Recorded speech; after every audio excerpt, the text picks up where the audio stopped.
حميم. تنزيل الكتاب من الله العزيز العليم، غافر الذنب وقابل التوب شديد العقاب ذي الطول لا إله إلا هو وإليه المصير. ما يجادل في آيات الله إلا الذين كفروا فلا يغررك تقلبهم في البلاد. كذبت قبلهم قوم نوح والأحزاب من بعدهم، وهمت كل أمة برسولهم ليأخذوه وجادلوا بالباطل ليدحضوا به الحق فأخذتهم فكيف كان عقاب.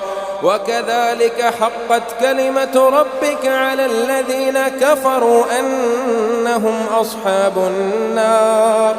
الذين يحملون العرش ومن حوله يسبحون بحمد ربهم ويؤمنون به ويستغفرون للذين آمنوا ربنا وسعت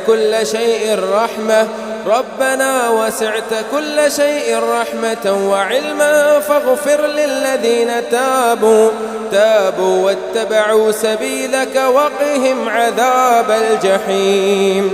ربنا وأدخلهم جنات عدن التي وعدتهم ومن صلح من آبائهم وأزواجهم وذرياتهم إنك أنت العزيز الحكيم.